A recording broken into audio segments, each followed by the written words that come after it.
niggas scared to make that move. We can't relate to that. I roll the dice, shit, if I lose, I'm gon' be shaking back. Cause lessons learned within the loss just elevate the fact that trial and error just the only way. Ain't no escaping that. I wake up, hit 100 push-ups, then I'm at my route.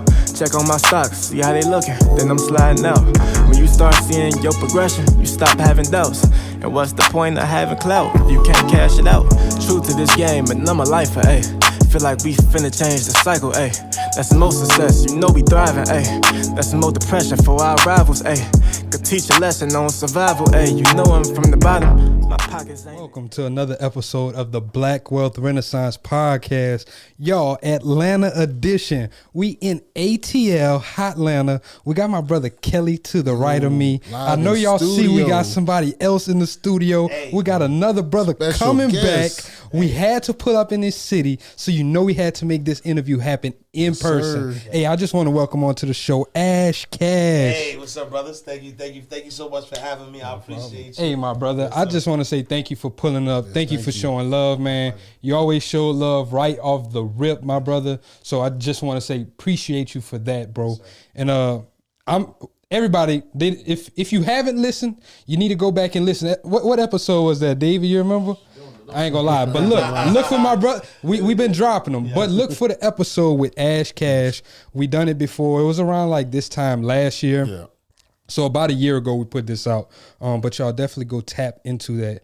And we just want to get into exactly what it is that you do. You're a financial educator, yes, my brother. So you went from being a CEO of a bank to now being a financial educator. Yep. What made you take that step to say, I'm going to start educating people. I'm going to start doing more than just working at this bank. My purpose is greater than this. What made you do that? Yeah, in the words of the Honorable Sean Carter, I'm a big J fan.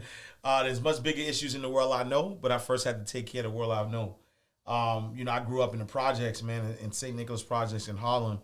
And working my way up in the ranks and through banking, through doing all the stuff through corporate America, I realized at some point that the people I was working with, that the clientele I was working with didn't look like me. They didn't come from my background. And I just knew that I had more joy going to Rikers Island, you know what I'm saying, teaching the inmates about how when they get out to be financially free so they'll never have to go back in. I have more joy going to inner city schools talking to youth about financial literacy. I have more joy going to churches and mosques and just talking to people about how to become financially free. And so for me, I said, I want to match my passion with the paycheck.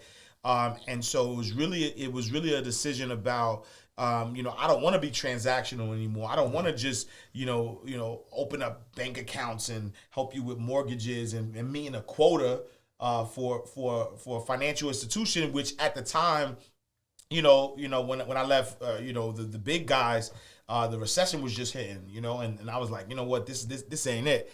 I want to spread this message. I want to help my people change their mindset in order to become wealthy, right? Because we are going to be the generation. I'm an OG. I mean, I'm still a millennial. I'm an OG millennial. I started it, you know what I'm saying? But I believe that we are the generation that's changing the trajectory of history, right? Like what y'all doing at Black Wealth Renaissance, like it's literally what's happening. There is a Black Wealth Renaissance happening, and I just had the foresight to say, listen, this needs to happen. Took a chance to do it, and I'm just happy that we, as a collective, there's a whole movement that just can't be stopped. Man, I want to go back to, you said you were at Rikers Island. Yeah, I wanted to get into that inmates, too. Yeah. How was that experience? I didn't even know you were doing that, my brother. Yeah, man. Fast shout to C-74, right? Adolescents at War. If you know, you know. The thing about growing up in the hood is that whether you've been in jail physically, you've been in jail, right? And so it's like it's the streets. You know what I'm saying? Like I knew the rules, right? I know the rules. Walk with your head up. Don't drop, right? Don't drop the head. Don't drop the eyes, right? Like look a man in his eye. You know what I'm saying? And so it was good though, because when I was doing that, my goal was to shock the system, right? And so I would purposely come in like a suit and decked out and look like, I was from Parsippany, New Jersey. No disrespect to Parsippany, New Jersey. Just sound like a nice place. But I literally would come in there looking decked out, and they would like, what you know, and then when I start talking, and they realize like, oh, he one of us, right? It was the most gratifying thing. Like me, I always say, any place I go, I want to make sure that I leave it better than how I found it. You know what I'm saying? Mm-hmm. And I believe that my purpose in life is to demonstrate God, right? No matter what your faith is, it doesn't matter. I don't care. Like, I know there's only one God, right? So Buddha, Allah, Jesus Christ, whatever you believe in, right? Mm-hmm. Even if you don't believe in God at all, you believe in the universe. I believe that in order to prove that there's a higher power, that the only way you could do that is be given the worst of the worst situation and climb out of it, right? You think about somebody rich. Somebody rich can't really prove that there's a God, right? Because at the end of the day, somebody rich already has everything, quote unquote. And so really to, get this basic necessities and start to thrive, they already sort of came in the game this way, right?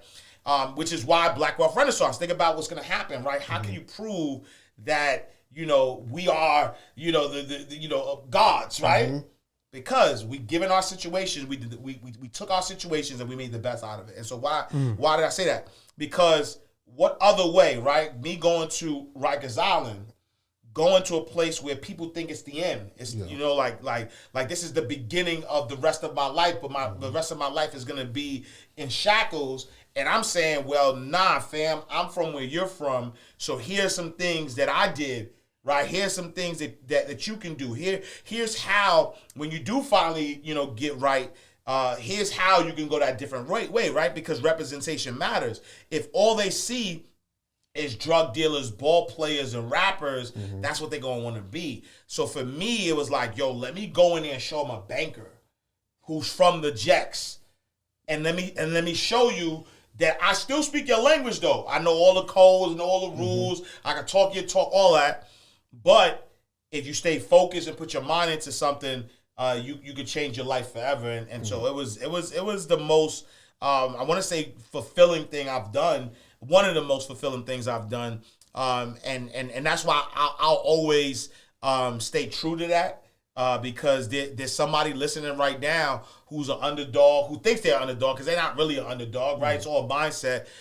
Who was, I'm the youngest of three, single parent home, kicked out of school 4 times, right? Went to 3 different high schools. Grade was horrible. Couldn't even get into any college. I had to go to a community college, right? So like all of that. And then 24, I'm a VP of a bank. By 31, I'm a CEO, right? And so it really doesn't matter, and I want people to realize that.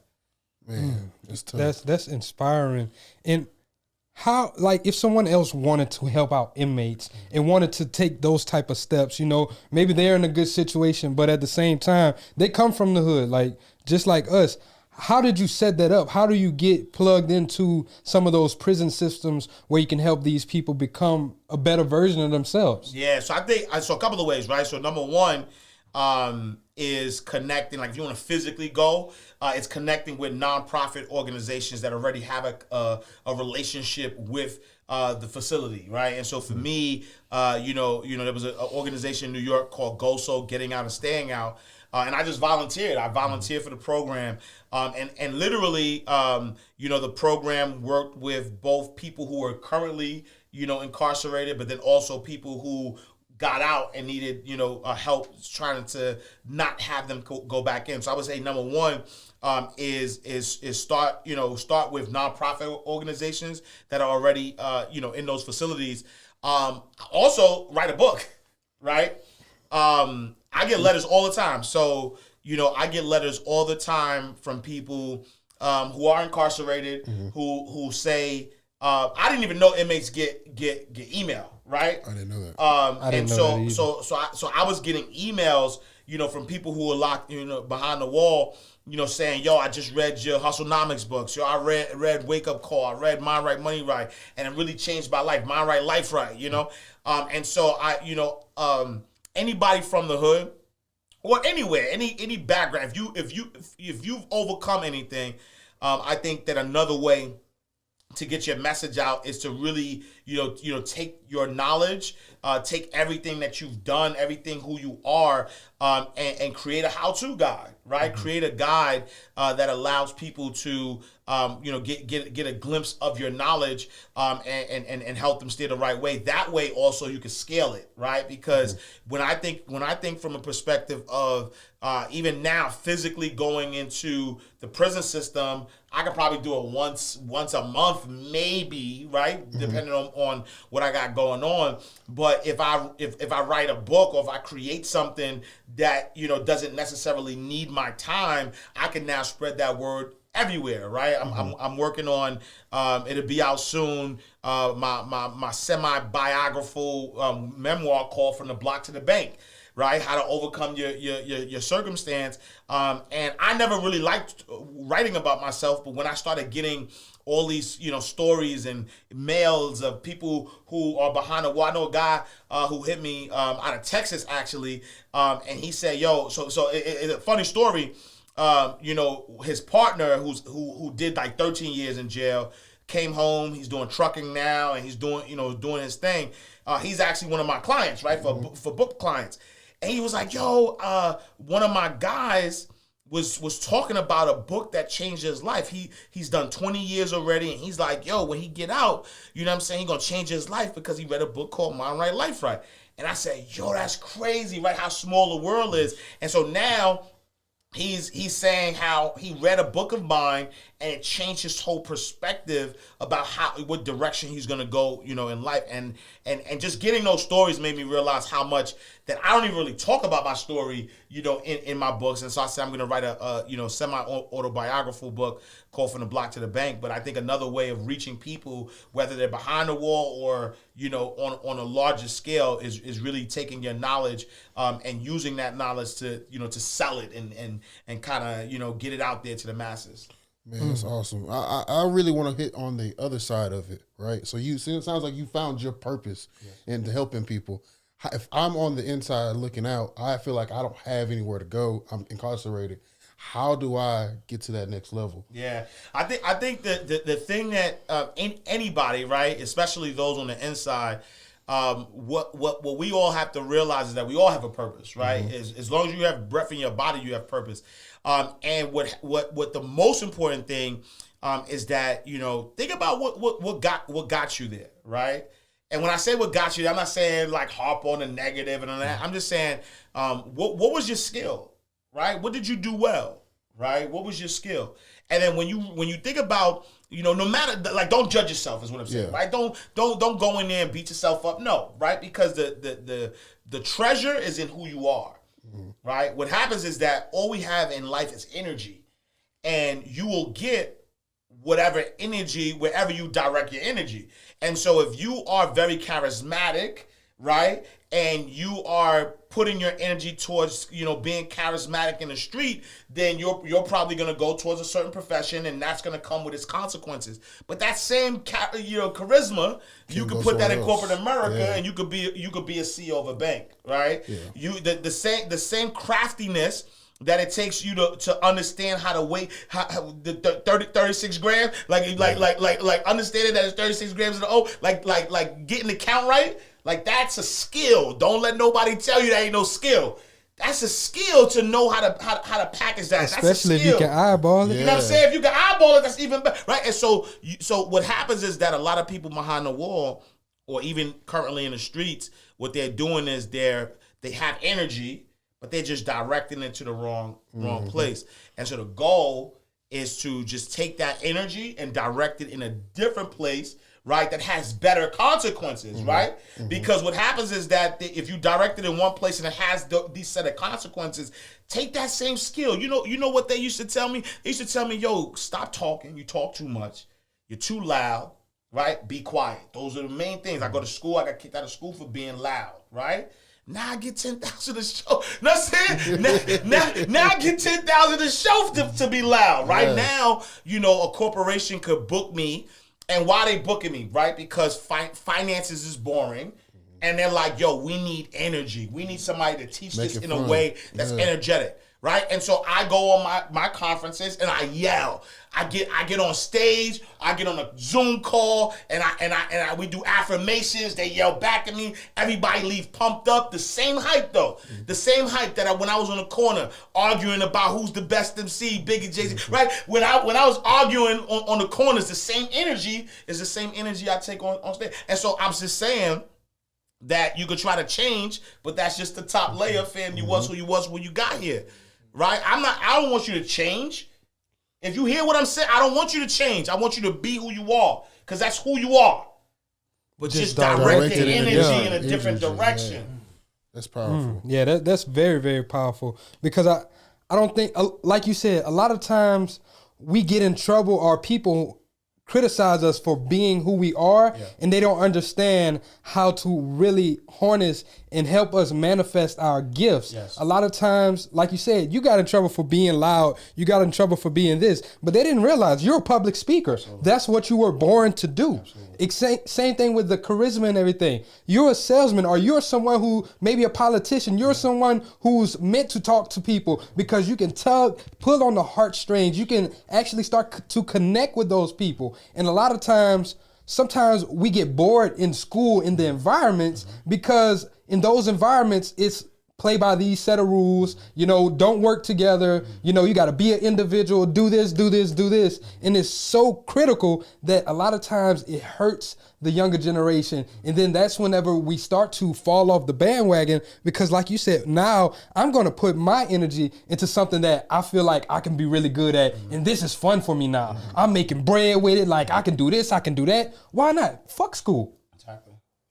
Yeah. And that's the thing though, what we don't realize is that school is an old model that just doesn't work anymore, right? Meaning that when the Industrial Revolution happened, and people, the people who built those type of industries, they needed people to work for them, right? And so they funded higher education. Right? Because they wanted to be able to weed out the people who were going to run the factories, the people who were going to run the businesses. So it was an entrepreneur, right, who made a lot of money, or a group of entrepreneurs who made a lot of money, who then decided that they wanted to create a system where they could get workers from, right?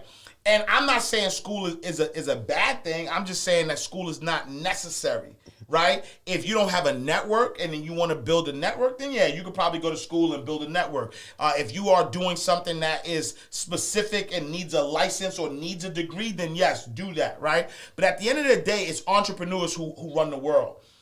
It's period, right? It's entrepreneurs that run the world. And so, sticking to that old model that the only way I'm going to be successful is if I go to school and get a degree. I mean, literally, as we talk now, I know people who have master's degrees who can't even get a job. Right, I know people that's have a fact. Tons of degrees, right? They're highly educated, but they're not working in the field in which they went to school, because it's really like that paper is not what it's about. No. What it's about is having an idea, seeing a problem, and finding a solution to that problem, and then using your skills to find a solution to that problem. And once we start to understand that, I think that, collectively, we'll get to a space of wealth, we'll get to a space of abundance, because now people are using what's natural to them, which is their gifts, and then honing those gifts, right? Take some classes, take some courses, like do online stuff, right? I'm not saying that education is very important, but it doesn't have to be that one way. It's not the golden ticket. And I think we had a beginning episode about that. Yeah, that degree is not the golden ticket to have six figures, to be the millionaire. It's literally a paper, but you got to take that process in which you're doing it in and learn from it. Absolutely. And find the solutions to the problem. And I think that's something big that you just touched on. That's really the formula for a business, right?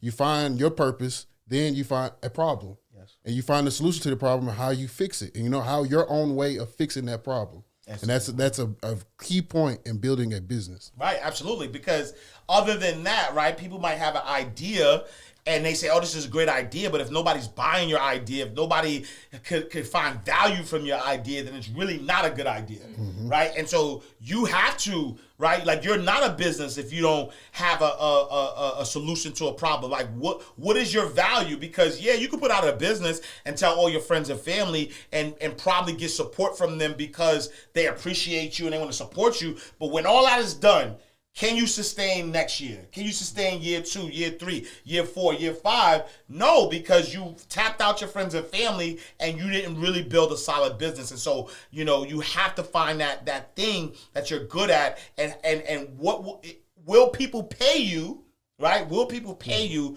to solve their problem? You just went into something really, really good. That pool. A lot of people don't understand that sometimes you tap out your audience. Sometimes your audience can only take you so far until you have to actually grow your audience more, because they just bought all they can. Like, you can only take them to so much of a level. And I kind of want to get into whenever you were getting into business, because we know you were a CEO of a bank.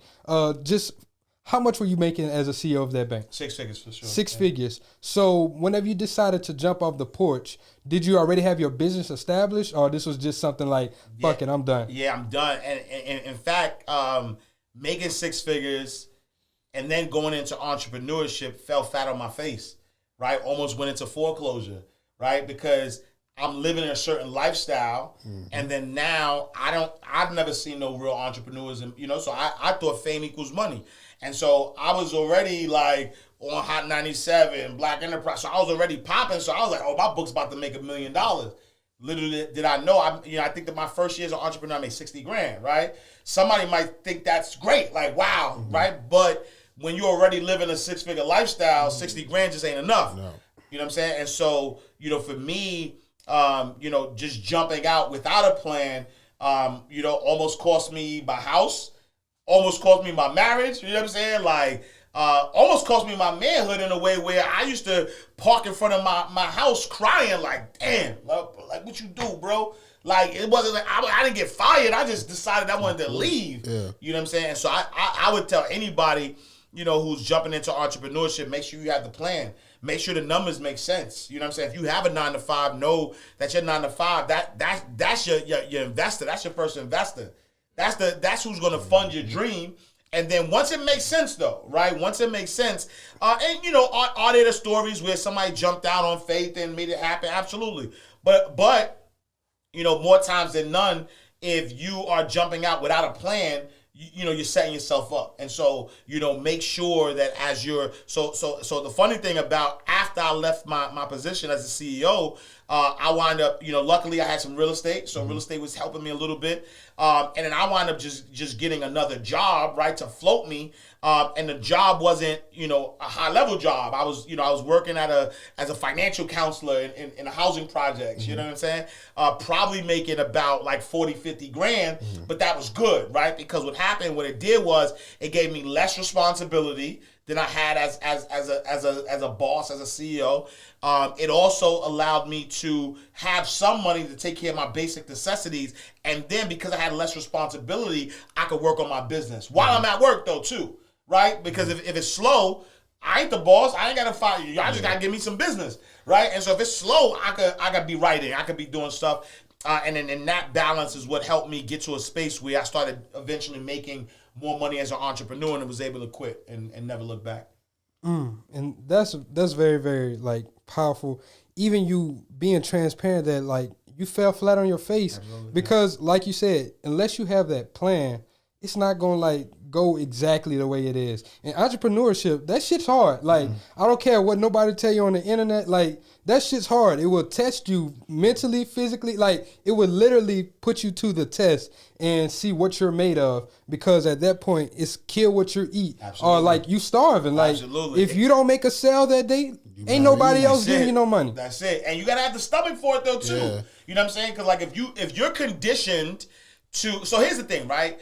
When you exchange time for money, it doesn't matter what you accomplish. It doesn't matter what you finish, right? Because I know that regardless of what I finish, if I go in and I give you 40 hours, you are giving me a check for X amount of money, right? As an entrepreneur, I don't care how much effort you put in. If you don't finish, you don't make nothing. You don't make no money at all. You know what I mean? It's eat what you kill for real. You know. And I think that's one of the biggest things with entrepreneurship and having a 9 to 5. It breeds the comfortability. Like, it's just comfort level. Absolutely. Right. When I have my 9 to 5, I get a consistent check. Yeah. Right. So people are scared to do that entrepreneurship because it's not a consistent check. I might put in 100 hours and might not make nothing. You know, that's something scary.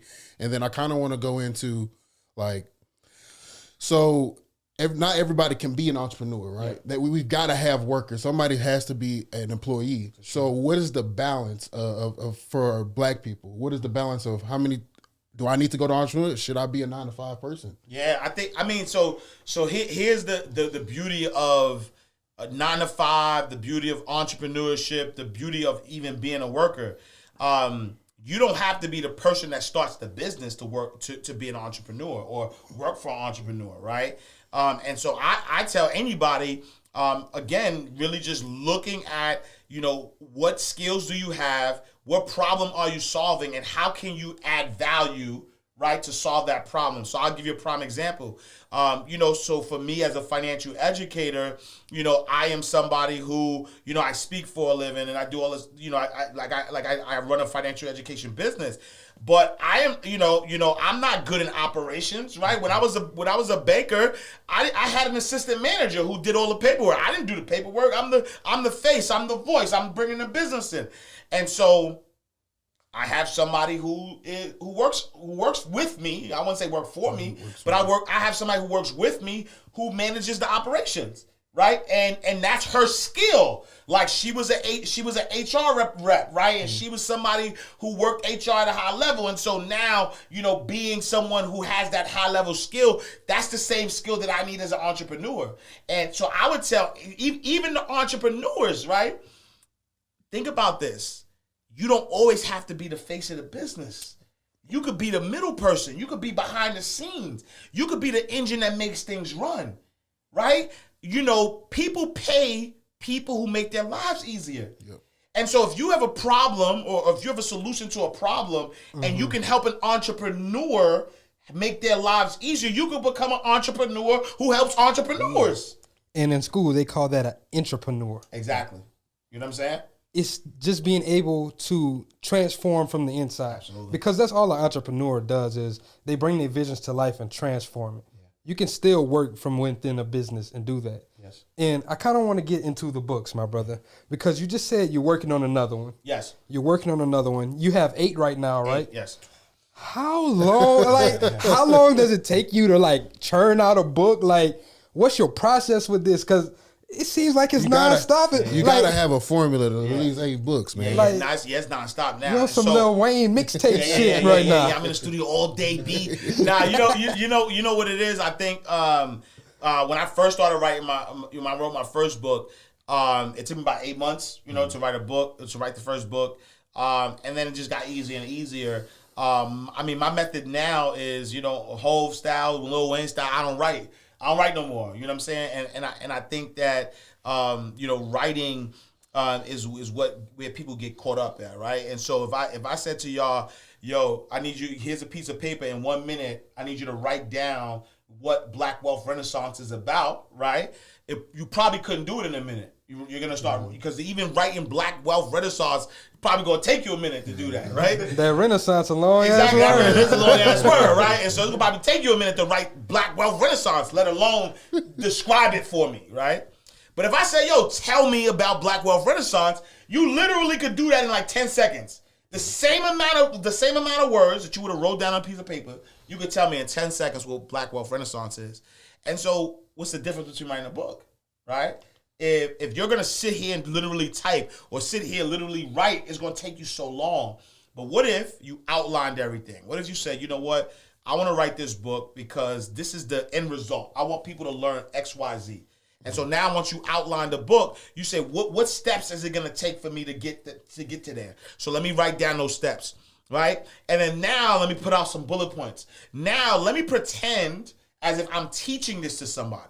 Right? And so if I was going to teach someone how to fix their credit, right? I have a book called What the FICO, 12 Steps to Repairing Your Credit. If I was going to teach somebody how to fix their credit, I'm going to do a presentation an hour presentation, a 2 hour, however long it takes for me to do the presentation. I'm going to outline it that way, and I'm going to pull out my phone, and I'm going to take, there's an app called Otter, Otter, and I'm going to take Otter, and I'm going to teach you about how to fix your credit. And what Otter's going to do is Otter's going to take my spoken word and it's going to transform it into text for me. And so now I got the text, and I'm going to take that text, and I'm going to find either an editor. I have in-house editors, but I'm either going to go in-house, or I could go to Fiverr, Fiverr.com. I'll go to Fiverr and look for an editor.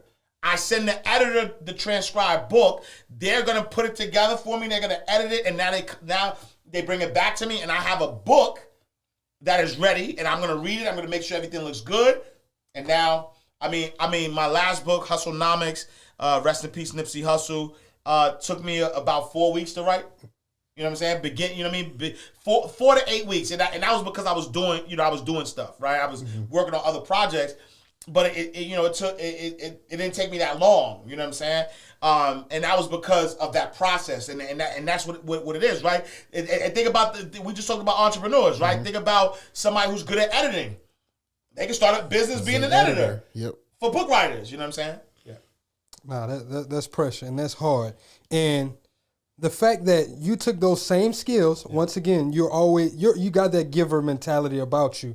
You took those same skills, and you're helping other people get their books off the ground and everything, right? Yeah. Can you tell me a little bit about your program? Yeah. I was listening to you earlier with Dre. You got a student. Yeah. They done made about 50 bands pre-launch. Pre-launch. The book ain't even launched. What's the return on that investment? Yo, my man said, word. what, 8 bands for the program? Yo, 8 bands for the program, 50,000 in sales, and that's just pre-launch though, right? And so the goal is way more than that, because you got to think about this, right? Like the same way somebody would hire a financial advisor or a stockbroker to help them, put their money in the right stocks or the right investment so they could grow their money. That's what a book is. A book is an investment. A book is passive income. A book is an asset, right? I wrote Mind Right, Money Right, 10 Laws of Financial Freedom in 2009. I sell that book. Every month I get a check from Amazon for that book, right? Because it's an asset. And so, I created the program because, fast shout to my guy, Derek Grace, right? Derek Grace once said, when you pay me, you're not paying me for my knowledge, you're paying me for my mistakes. That's powerful. That's hard. Right? That's It's a hard. big bar. I was like, yo, you are paying for my mistakes. Yeah. And so as somebody, when my first book, I only sold 80 copies the first year. 80, right? I sell 80 a month, right? That's nothing now, right? But when I first came out, 80 in a whole year is because I didn't know the formula. And so for me, that's over, 11 years, 12 years of figuring things out. And so, anybody like self-publishing a book is very easy right now, right? So anybody could self-publish a book. There's a lot of people who say, yo, I'm a self-published author. There's a lot of people who actually, play with the algorithms and they say, yo, I'm a best-selling author. But how much are you selling, though, right? Exactly. Don't tell me you're a best-selling author because you play with the algorithm and you know what category to put yourself in where nobody else is. Like all right, cool, that's good. But how much are you selling? How many books are you selling? How many units are you selling? How much money are you making? And What's so the for numbers? me, right, What's what's the your numbers numbers looking like? Men lie, women lie, numbers don't. What's your numbers looking like? And so for me, I've made all the mistakes. I figured a few things out. And so when people are buying my course or when people are buying my program, it's really, they're paying for my mistakes. They're paying for all the mistakes that I did. Right? Like why shouldn't you self-publish? Why shouldn't you ever use Amazon's ISBN number? You should own your own ISBN number. Why should you make sure that your book company isn't the same as your book title? Right? People, the small nuances though, right? Small nuances, right? So like I self-publish all my books. I could have easily called my publishing company Ash Cash Books. I could have easily called it, the name of my company is Mind Right Money Management. I could have called it Mind Right Books, but now I didn't do that. Then my book publishing company is called One Brick Publishing, right? Has nothing to do with Ash Cash. Why? because You separated. I'm separate. I need to because Separate when ABC calls, when Good Morning America calls, I don't want them to be like, he's a self-published author. We don't want to take a chance, right? No. Oh my God. Oh, Ash Cash is signed to One Brick Publishing. Right? Oh my God, that sounds so awesome. One Brick Publishing, is that part of Simon & Schuster? You know what I'm saying? And so for me, I learned, how to get maximum publicity. I learned how to buy and borrow traffic. I learned how to really get your book as a bestseller, right? Like even I have books that I don't even promote that are bestsellers. You know why? Because I figured out how do I have the right title that somebody will bundle it with another popular book, right? It's called piggyback marketing, right? How do you, right? Like there's books that I have that I knew that another person that had a popular book was coming out with this book. I said, oh, let me ride that, right? It's like the example of McDonald's and Burger King, right? McDonald's spends a lot of money on marketing. And so when you see a McDonald's, you know that McDonald's going to do well. You know what I'm saying? Because they're in the real estate business, so they're going to buy the property. Target audience, right? all of that shit. And the target audience, all that, right? And so what does Burger King do though? Burger King said, yo, I'm not spending no money on marketing. I'm going to set up shop. I'm going to set up shop everywhere where McDonald's set up shop. Yeah. And so, what are those nuances? What are those things that you can learn from other successful authors that you can do to kind of skip the line, and I teach all of that in my book program. And you see, a lot of times some people are like, oh man, I want to, I got to do it my way. That's biting their style or whatever. But they don't understand. Success leaves clues. Oh, absolutely. Why would I not want to try to replicate what Apple did and deviate a little bit from it? Why would I not try to replicate what Google did, what Ford did, Coke did? Why would I not try to build off a strong foundation, but tweak it a little bit? And then that's in everything. So like I'm a sports fan. I'm sure y'all are too, right? So we all seen Patrick Mahomes, right? Everybody's now trying to find the next Patrick Mahomes. Right. So it's success breeds other success. Absolutely. So you've got to find what somebody else is doing and try to play in that traffic. Yeah. You know? And you know the thing, and it's the like I don't know what maybe it's ego. I don't know what it is, right? But I only want to follow people who are successful. I'm not trying to reinvent nothing. You know why? Because I'm the source, though. Right? And so I could look at every financial education platform out there. I could buy every financial book out there. I could watch every financial show out there. But at the end of the day, once I put my source in it, it's mine. Right? And so I could never do what Dave Ramsey does. I could never do what Susie Orman does. I could never do what, you name them. I could never do what they do. But I can see what's working for them and use that for my audience, because there are going to be a group of people who resonate with my voice, who resonate with my message, and I'm actually doing them a disservice. So that's the thing, right? Mm-hmm. Talk about it. What are you actually in this for? Are you in it so you can say I'm original, or are you in it to be impactful? Ooh. Right? Ooh. If I have an audience that need my message, and it's somebody else talking to a different audience and they're effective in what they're doing, why wouldn't I work smart and take what they're doing that's effective and put my sauce in it so I can be impactful and effective to my audience? Why would I, go the long way if my goal is to really be impactful? Yeah. I want to impact fast, right? And so fast out to my brothers Rashad and Troy, right? Earn Your Leisure. I was coming out with a podcast, Inside the Vault.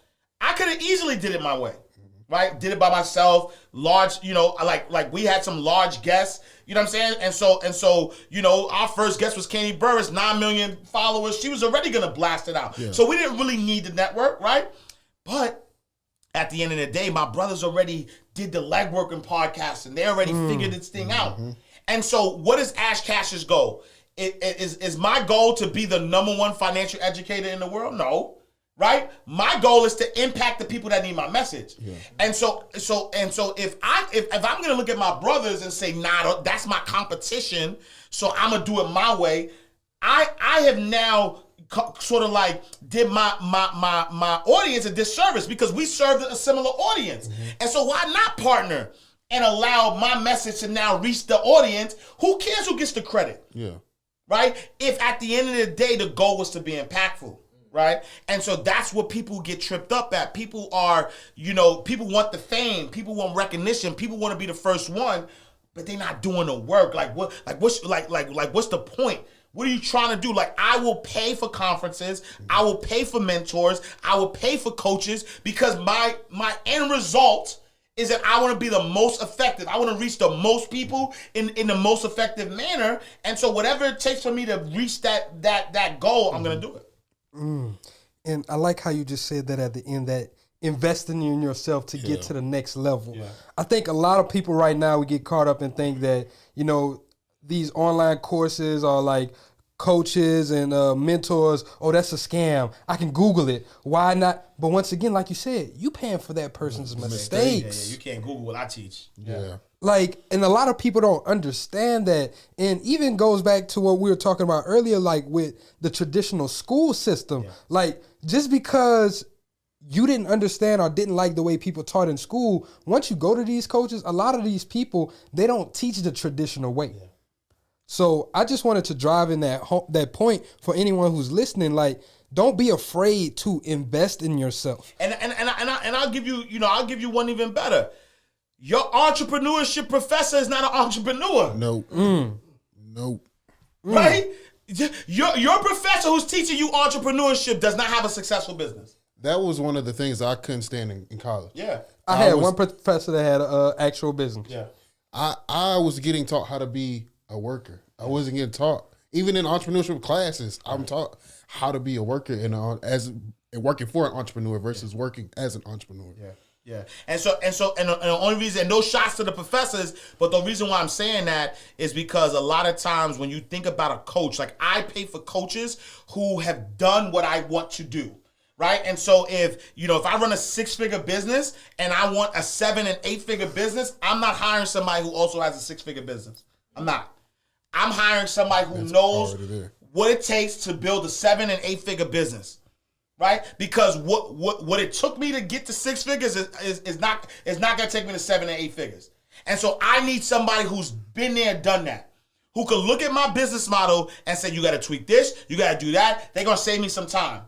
Right? Because the person who has a 6-figure business never had a 7-figure business. So what they're going to take, so I could learn that myself. I could do trial and error myself. I ain't going to pay you to be your case study and you ain't never did what I'm trying to do.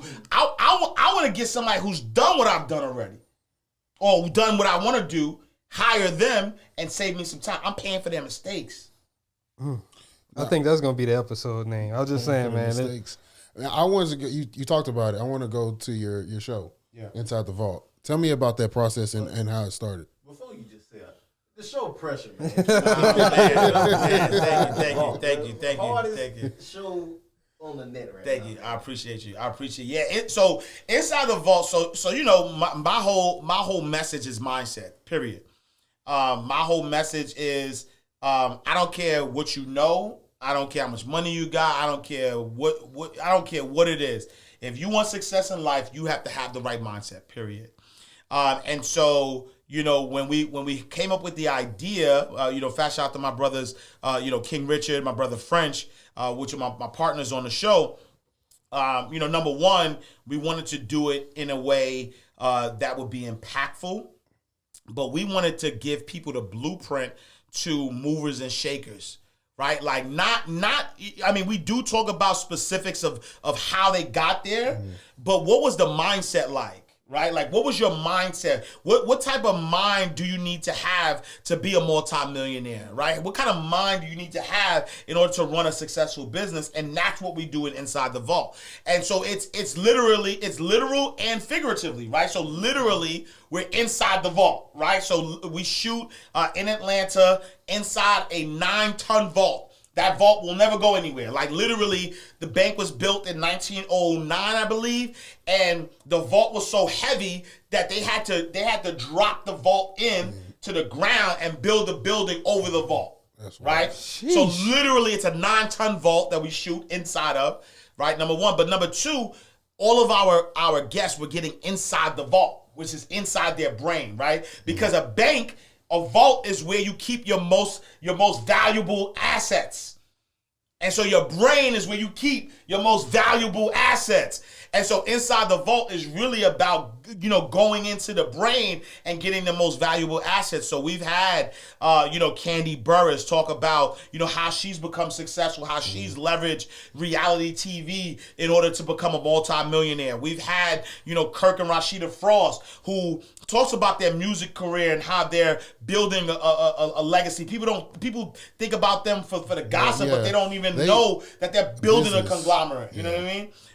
You know, Earn Your Leisure, right? My boy, you know, my brothers, you know, Rashad and Troy. Like, a lot of people see them as podcast hosts, but they don't know what's the backstory. Where did they start? What's the mindset? How did they get so much success? Alice Good Energy, trucking. You know what I'm saying? We got a lot of good classics out there.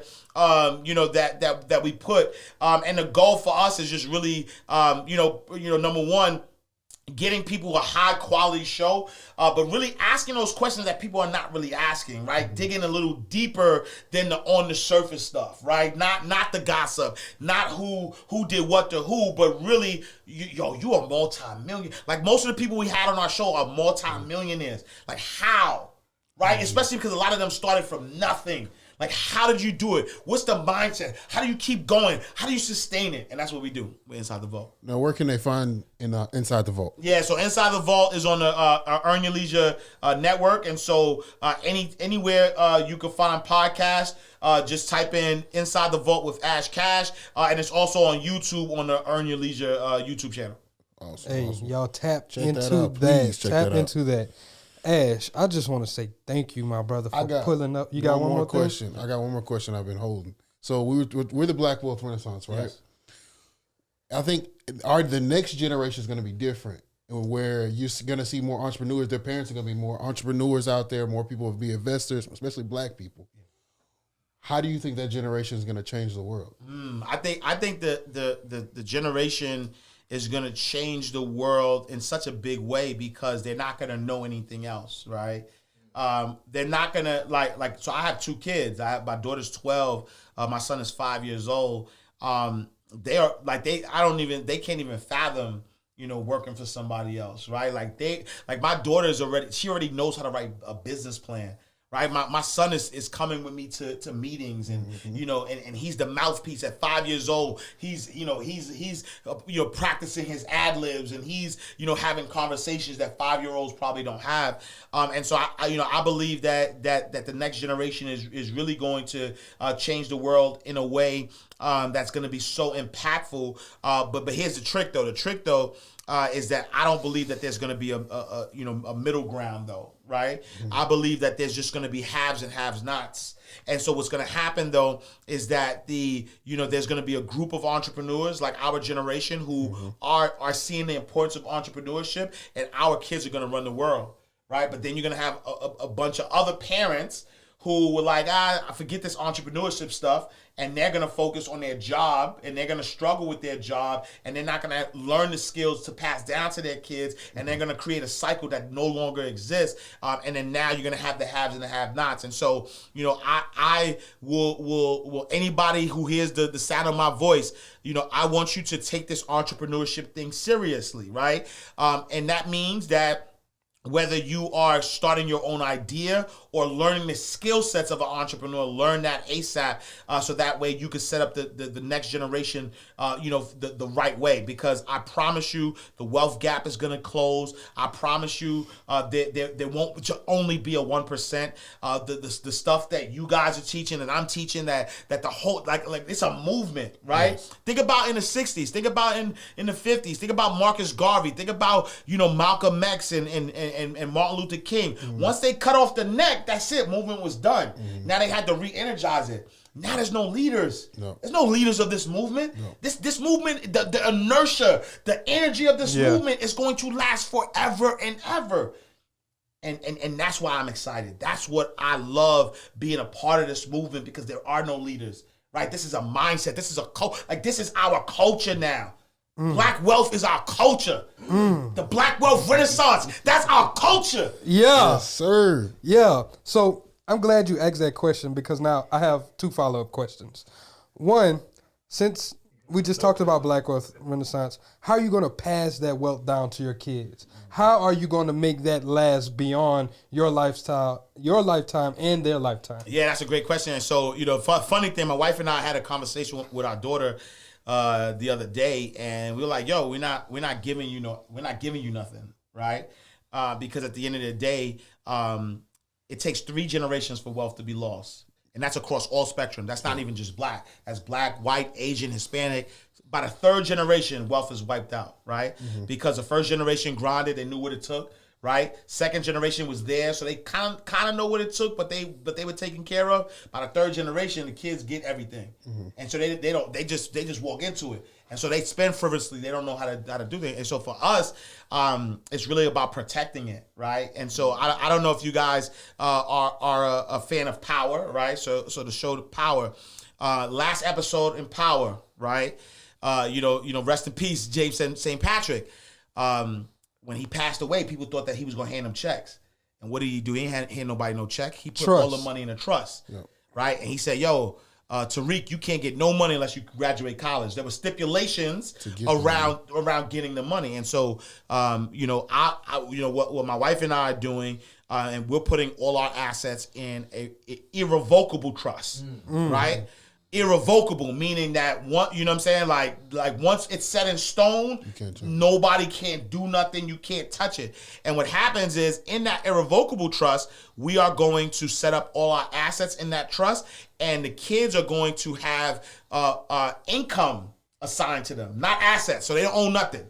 You own nothing, control everything, right? So what happens is now my daughter don't ever have to worry about the basic necessities because, all right, if we got 10 income-producing properties, maybe 5 of them go to her, and that income goes to her, right? And then what happens is she could use that income to grow and do whatever she wants and build more wealth and put money back into the trust. But the goal of the trust is to keep growing and growing and growing, keep buying assets, and some of those assets, provide the kids with money. So that way, for generations to come, there will always be income, right? You think about the Rockefellers and all these people, like their family are living off of interest. They don't touch the assets. They live off of interest. And so you got to follow those who are successful at it. And my last question is, what's your why? I kind of feel like I got an idea, but what's your why? What makes you get up every day, get on that live every damn day at like 6 o'clock in the morning, 5 o'clock this time? I'm seeing it because I'm going to the gym and I'm like, oh, let me tap in right quick. What makes you do that every day? Yeah, so the way I was brought up, everybody told me I was gonna be dead or in jail by 25. Right? It was like, oh, you're gonna be dead or in jail. I was counted out so many times. People told me what I couldn't do. And so and once I made a decision, right? I said, nah, that's not true. You don't speak that on my life. I'm gonna do something different. I realized that I was able to maximize my full potential. And I just believe that there are a lot of people out here who have greatness in them, and they don't have the right cheerleader. They don't have the right person inspiring them. They don't have the right people motivating them, right? And so for me, I am inspiration, right? I am motivation, right? Yeah. It's not attached to how much money I've made. It's not attached to my accolades, none of that. When I wake up, I inspire and motivate, and I move in my being, and so that's why I do it every day. That's my why. My why is to show the person who has any doubt in their mind about their greatness that, like, I use this acronym, right? I am God, little g, but God stands for greatness on display, right? And so every day I want to show you my greatness, and so every day I wake up and I make sure that I max out. How can I live my life to the fullest potential so that as the people who I come on every day, they get to see in real time. The biggest thing I wish I would have saw was the grind. Right? Because a lot of times I see these people, oh man, Steve Harvey's worth $100 million, right? But how did he get there? Yeah. And so for me, I want to show you real time. Right? And so last year, when I started going live every day, from that time to now, 3 television deals.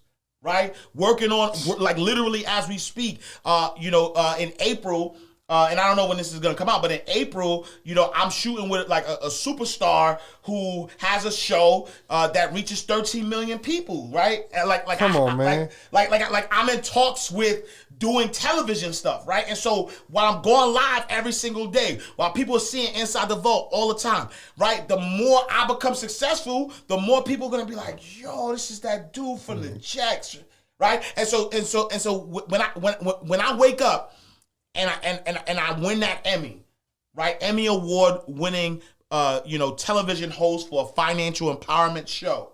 When I win that, think about all the people from the hoods across America who gonna be like, yo, It's possible. it's possible. It's And so that's my why. possible. My why is to show people that it's possible. It's to inspire and motivate them to be the best they could possibly be. Because I believe as long as you have breath in your body, you have purpose. Hey, man.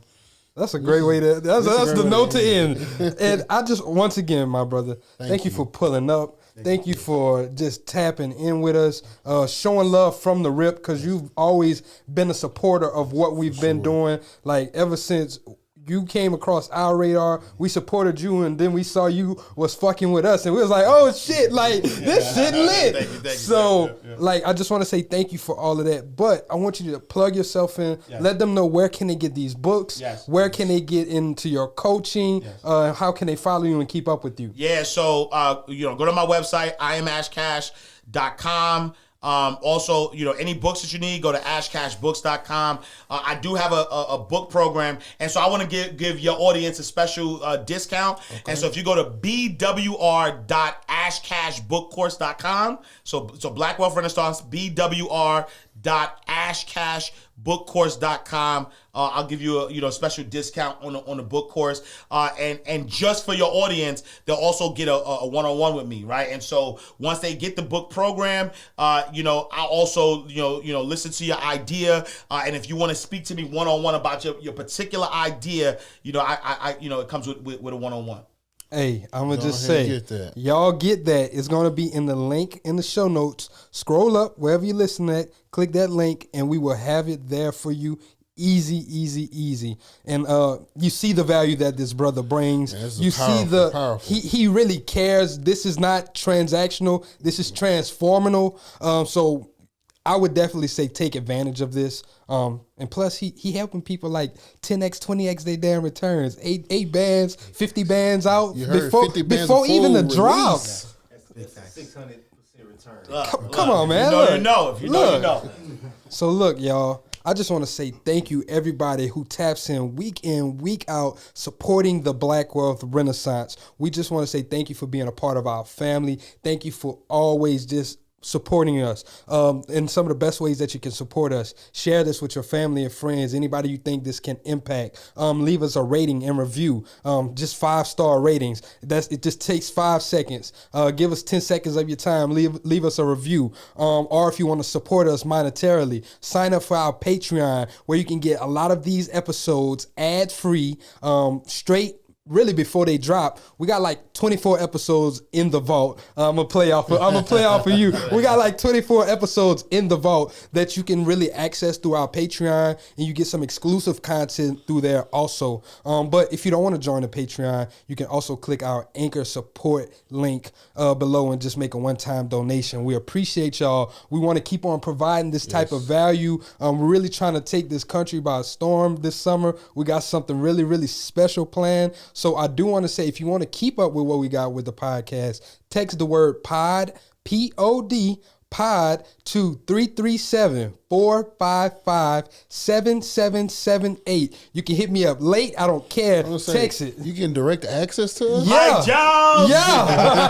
Yeah. Hit me up. I don't care. You can hit us up. But that's all I got. I'm sorry, Kelly. I just went on a whole rant, bro. I just want to say thank you to everybody listening. Thank you, Ash Cash, for doing Thank it. y'all for having me. I appreciate it, man. And subscribe to the YouTube. Please just hit that subscribe button. If you felt like this was any value to you, hit subscribe on YouTube, on your podcast.